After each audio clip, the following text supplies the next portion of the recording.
लेका बाली नीलोक जितना भी पब्लिक है, हम लोग का लाइफ लाइन है सीजी रिवर ब्रिज जो, और स्पेशली कांकू सर ये ब्रिज जो है एंटायर लोअर सियांग का सबसे बड़ा प्रोजेक्ट है बोलने से भी होगा। अभी देखने में आया है इसमें बहुत सारा गड़बड़ चल रहा है, क्योंकि हमारा एमएलए साहब तो बस्ती वाला को सोच के काम को लेके आ गया। एमएलए साहब का तो कुछ इसमें गलती दिखाई नहीं दे रहा, उस काम को लेके आ गया। तो इसको हम लोग नहीं छोड़ेगा, हम लोग 15 दिन का अंदर स्टार्टिंग करना पड़ेगा। अगर नहीं करेगा तो हम लोग डेमोक्रेटिक मूवमेंट शुरू करेगा, पार्क स्पेस हम लोग धरना करेगा। उसका बाद हम लोग जो करना है हम लोग स्टेप बाय करते रहेगा। सबसे पहले तो आपसे मैं ये सवाल करना चाहूँगा कि जो सीजी रिवर का जो ब्रिज का रिगार्डिंग जो आप लोगों ने यस्टरडे मीटिंग किया था, उसका आउटकम क्या रहा है, इस चीज़ के बारे में हम जरा आपसे डिटेल में जानना चाहेंगे। जो हम लोग रिगार्डिंग सीजी रिवर जो 17 को हम लोग जो मीटिंग किया था लेका बाली नीलोक जितना भी पब्लिक है, हम लोग का लाइफ लाइन है सीजी रिवर ब्रिज जो, और स्पेशली कांकू सर्कल का भी लाइफ लाइन है। पर नियरेस्ट विलेज होने के नाते हम एलबीएन जो हम लोग लेका बाली नीलोक हम लोग जो है कल मीटिंग बैठा है। तो उसी के साथ साथ ये ब्रिज जो है एंटायर लोअर सियांग का सबसे बड़ा प्रोजेक्ट है बोलने से भी होगा। ये प्रोजेक्ट टोटल कॉस्ट था 30 करोड़ का। तो इसमें फर्स्ट फेज में 10 करोड़ आया है। 10 करोड़ में अभी तक सिर्फ हम लोग दिखाई दे रहा है कि 4 पोस्ट ही खड़ा है और सुपर एक्सटेंशन और अमेंडमेंट तो हुआ नहीं है, और अभी तक ये 10 करोड़ का काम ही कंप्लीट नहीं हुआ है। तो उसका रीजन हम लोग मांगने के लिए हम लोग 17 को हम लोग जो है मीटिंग में था। लेकिन अभी देखने में आया इसमें बहुत सारा गड़बड़ चल रहा है, क्योंकि हमारा एमएलए साहब तो बस्ती वाला को सोच के काम को लेके आ गया। एमएलए साहब का तो कुछ इसमें गलती दिखाई नहीं दे रहा, उस काम को लेके आ गया।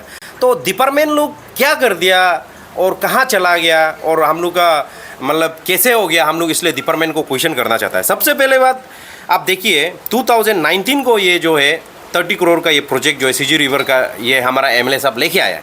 तो इसका बाद क्या हुआ है कि कंप्लीट रिपोर्ट जो है ये आपका 2 साल का ही था, 10 करोड़ का पर स्पेस जो है। अब अभी देखिए आप लोग 2019 से 2025 तक 6 इयर्स हो गया और 2 साल में कंप्लीट होना है, कितना लैप्स हो गया हम लोग का।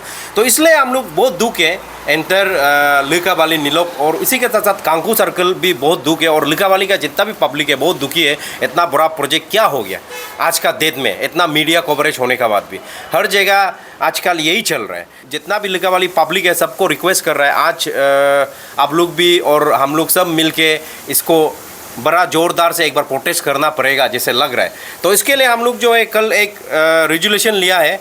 तो हम लोग जो है इमीडिएट जो है ब्रिज का काम स्टार्ट होना है, जो रुका हुआ काम है। और दूसरा नंबर जो है ब्रिज जो है इतना दिन से क्यों काम नहीं चल रहा था उसका रीज़न देना है हम लोग को डीसी ऑफिस से। और तीसरा जो है हम लोग का जो PMJSY रोड है, जो आकाजान बामे रोड जिसको बोलता है हाईवे, उधर से लेके नीलोक तक इमीडिएट मेंटेनेंस होना है, ये भी ऐसे ही पड़ा हुआ है, उसको दिया है। और सबसे लास्ट नंबर पॉइंट है हम लोग का ये जो सीजी रिवर में जो क्वारी जो कर रहा है, माइनिंग जो कर रहा है, तो डीसी का नोटिफाई हिसाब से जो डायरेक्शन दिया है माइनिंग को, मेरा हिसाब से 200 बाई 200 मीटर ब्रिज का इधर उधर नहीं करना चाहिए। तो माइनिंग इमीडिएट इधर अपना ड्यूटी लगाना है और डीसी का जो भी ऑर्डर है उसको फॉलो करना है और पब्लिक भी सब फॉलो करना है।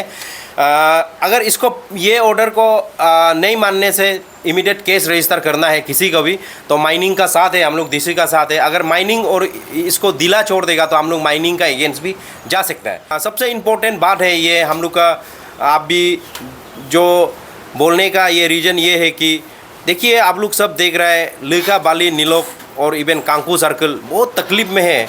हम लोग का सबसे बड़ा प्रॉब्लम था एक जियादोल कांकू सर्कल का, वो ब्रिज तो बन गया। अभी नेक्स्ट है सीजी भी ब्रिज ऑलरेडी आ रखा था लेकिन अभी ऐसे लैप्स हुआ है। तो इसको हम लोग नहीं छोड़ेगा, हम लोग 15 दिन का अंदर स्टार्टिंग करना पड़ेगा। अगर नहीं करेगा तो हम लोग डेमोक्रेटिक मूवमेंट शुरू करेगा, पार्क स्पेस हम लोग धरना करेगा। उसका बाद हम लोग जो करना है हम लोग स्टेप बाय करते रहेगा। डीसी का तरफ से हम लोग रिप्लाई को इंतज़ार करेगा 15 दिन तक। और ये आवाज़ जो है हमारा डायनामिक लीडर पेमा खांडू जी, ऑनरेबल CM पेमा खांडू जी तक पहुंचना चाहिए, क्योंकि आप देखिए उनका नज़र में तो पूरा अरुणाचल विकास हो रहा है, लेकिन आप देखिए इतना बड़ा एक डिस्ट्रिक्ट हेडक्वार्टर का एक ब्रिज ही ऐसे पड़ा हुआ है। तो हमारा एमएलए साहब भी उस दिन हम बाई टेलीफोनिक किया था तो वो भी बहुत दुख जता रहा था। हम तो फ़ंड लेके आया था लेकिन फ़ंड कैसे ऐसे जाने दिए, बहुत डिपार्टमेंट को भी उसने डांटा। तो इसके बाद अभी वही है हमारा एमएलए साहब को भी रिक्वेस्ट करता है, आप भी अपना जोर लगा के लेके आइए ये पान को, और हम लोग भी पब्लिक भी आपको जो मदद करना है करने के लिए रेडी है। और डिपार्टमेंट को तो हम लोग छोड़ने वाला नहीं है जो पान को जाने दिया है, और डीसी को हम लोग 15 दिन का टाइम दिया है। Thank you.